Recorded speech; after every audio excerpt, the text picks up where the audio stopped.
Happy New Year. Welcome to 2021.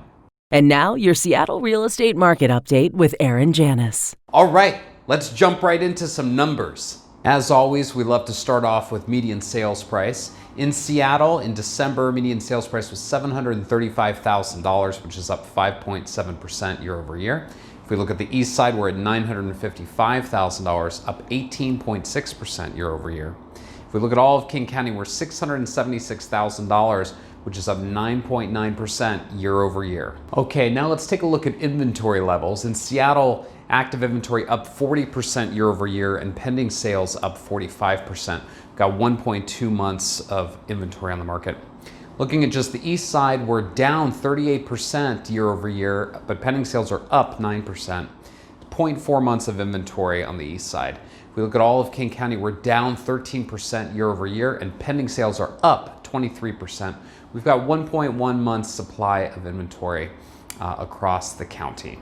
Now, if we take a look at mortgage rates, we're seeing that the 30-year fixed rate average was 2.65% for the week ending January 7th, which is down almost a full point from a year ago when rates were at 3.64%.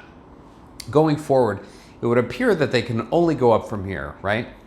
So the National Association of Realtor Economists predicts rates will climb to 3.1% this year, while Freddie Mac predicts a smaller rise to about 3%. Either way, such modest gains are really unlikely to have any impact on our housing market, certainly here in Seattle. All right, now let's take a quick look at the week-by-week stats that are published by the Northwest Multiple Listing Service. Look at the active listings, the new listings coming on the market this year during that month of December, typically one of the slowest times of year with the holidays, and we just crushed it versus the previous year. And the same story on the pending listings. I mean, that week of Christmas, we had nearly 1,000 homes go under contract versus 2019, where there were not quite 700 homes. But that month of December, just continuing the clip that we saw. And here as we start the year in 2021, we've already bested last year's numbers for that first week in terms of active listings and pending listings. Okay, so a lot of these stats that we're looking at are for the previous 4 weeks. What's happening right now here in the middle of January 2021? Well, it's interesting. We're gonna see a healthy amount of new construction coming on the market in 2021 with continued low interest rates and the pandemic really cutting into commercial construction. Home builders haven't had to compete with office builders for labor or materials, which is a bright sign. Here are a couple of really other interesting stats. Of the homes and condos listed the first 2 weeks of January here in King County, 46% are doing offer reviews, which usually leads to a competitive situation. Not always, but it's one indicator. And of the homes and condos listed in the first 2 weeks of January in King County, 39% of those already have an accepted offer. So what does this all mean for you if you're thinking about making a move here in 2021? Well, interestingly, the story has not changed for quite a while. Let's take a look at this data table. This is really interesting and something you may not be aware of. Oftentimes people aren't purchasing homes, but every 4, 5, 6, up to 10 years. So a lot of people that are coming into the market right now and they say, oh geez, you know, it's a really hot market, it's a seller's market. What they don't understand is that we've literally been in this market, we're really coming into the 10th year. I mean, really an entire decade.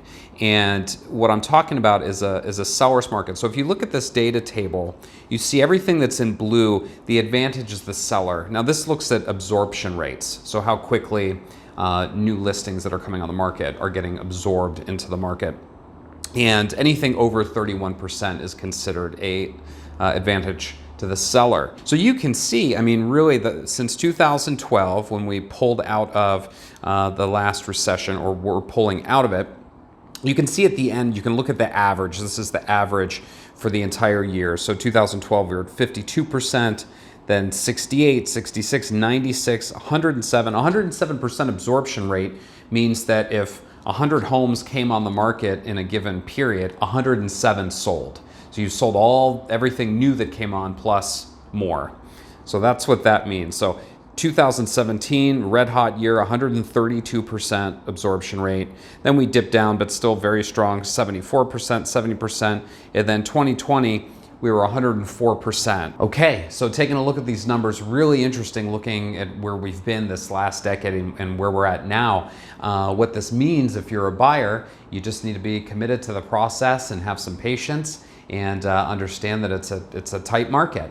As a seller, you still need to do all those things that you would otherwise need to do to maximize the sale price of your home and to get it sold quickly. Just because it's a, quote, seller's market doesn't mean that you can forego doing all the things that are really going to set your home apart and net you the most amount of money. All right, everyone, thank you again for joining us in this market update. We really appreciate it. And as always, send us your feedback, and we would love, of course, to help you, your friends, family, colleagues, any random person off the street with their real estate needs. So feel free to contact us and make sure you're subscribing so you can stay up on the latest, and we'll be back with you next month for your next market update. Until then, take care. House goals realized. JanusGroup at RE/MAX Integrity. It's a tooth!